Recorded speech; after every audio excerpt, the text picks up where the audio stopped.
Today I'm going to show you how to make plum jam. You will need 800 grams of plums, 600 grams of granulated sugar, 2 tablespoons of lemon juice and 250 millilitres of water. You just want to put a couple of plates into the fridge.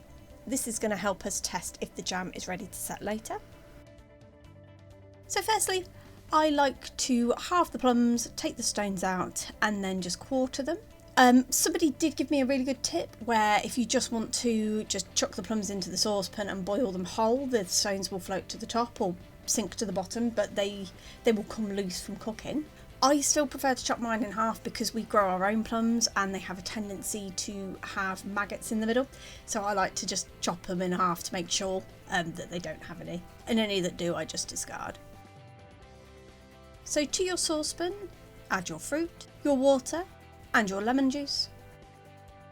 Give it a good stir and you want to cook over a low to medium heat for about 10 minutes just to allow the juices to release. Then add your sugar.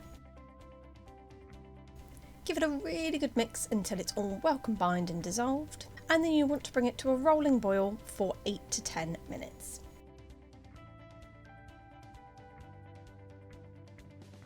And while the jam is boiling, I just like to scrape off any of the scum with my spoon, just discarding it.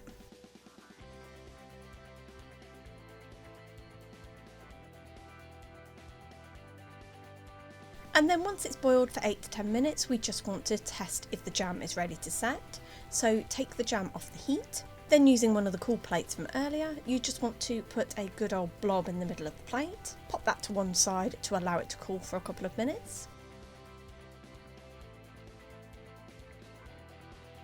Another method of testing the setting point is to put a good blob of jam in the middle of a wooden spoon and pop that to one side for 2 minutes to allow it to cool.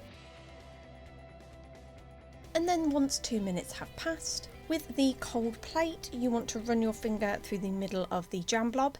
If it wrinkles, then it's ready to set. If not, then you need to pop the jam back on for a couple of minutes and then retest again. And with the spoon method, you want to drop the jam back into the saucepan, and if it falls as one giant glob, then it's ready to set. If it falls as a regular liquid, again, just boil it for a couple more minutes before testing again.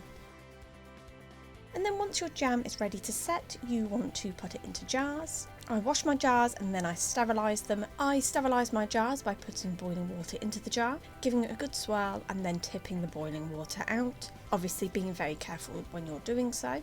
And then simply just pour the jam into the jam jars.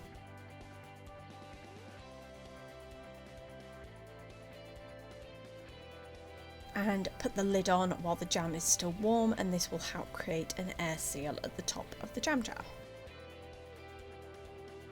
And there you have it. That's how you make plum jam.